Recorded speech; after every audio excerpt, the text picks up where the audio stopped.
Collègues, cette délibération consacrée au développement urbain est l'occasion pour moi de revenir sur la zone de la Jalère qui est évoquée dans ce document. Vous vous souvenez, monsieur le maire, la Jalère, ces 95 hectares à la lisière de l'urbain et de la nature, avaient fait l'objet d'une concertation rigoureuse entre 2018 et 2019. On y présentait un projet ambitieux et réfléchi qui offrait à notre ville une véritable opportunité d'allier urbanisme et préservation de l'environnement. Et je ne parle pas ici, pour rappel, des réflexions antérieures qui avaient été écartées.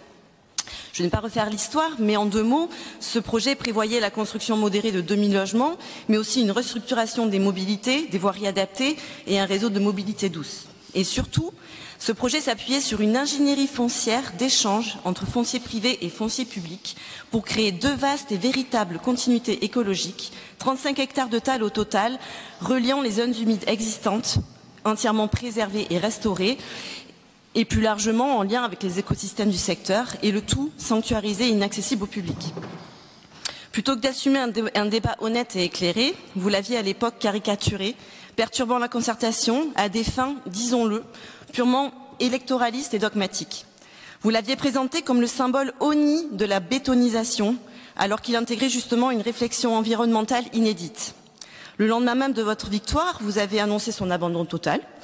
Et nous avons tous en mémoire votre aveu glaçant, ici même, en conseil municipal de décembre 2020. Je vous cite: « Je vous donne le dessous des cartes. On s'est dit, on va proposer une forêt, c'est le meilleur moyen de bloquer le projet.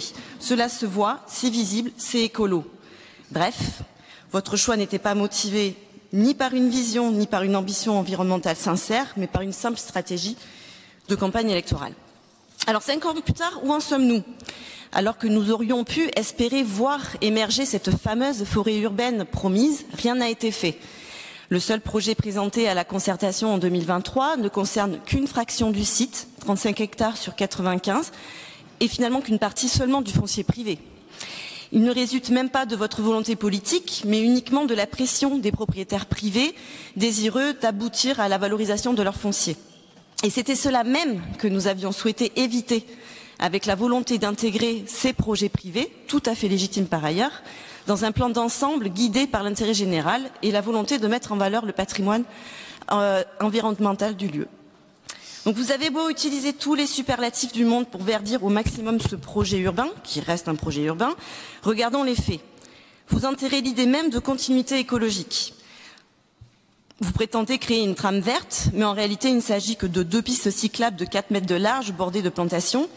Et pour moi, ni le Triton Crété ni la Stitute d'Europe n'emprunteront la piste cyclable pour traverser un quartier dense, habité et urbanisé pour aller d'un écosystème naturel humide à un autre. Vous érigez ainsi un mur entre les espaces naturels, créant une discontinuité qui anéantit toute chance de restauration d'un équilibre écologique sur ce secteur. Peu importe les matériaux utilisés, biosourcés, en bois ou en béton, la densification d'un espace aussi réduit revient à faire disparaître toute ambition environnementale. Alors, ajoutons à cela 2500 logements sans amélioration notable des mobilités dans un secteur qui est déjà congestionné.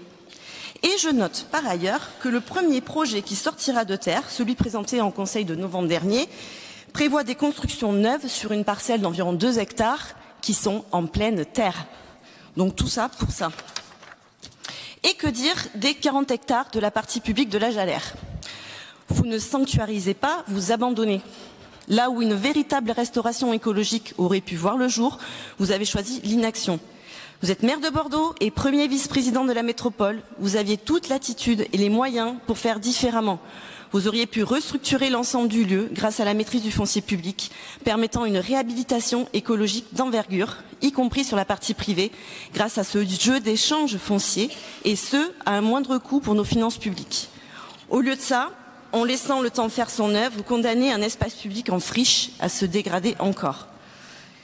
Finalement, j'ai l'impression que votre seul souci est ici de faire du maquillage le plus vert possible sur des projets privés d'urbanisation, sans doute pour éviter le courroux de vos électeurs qui, un printemps de 2020, ont cru que vous sanctuariseriez l'ensemble du site de la Jalère de toute urbanisation.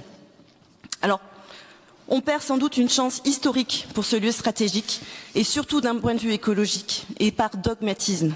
Tout ça pour ça. Je vous remercie.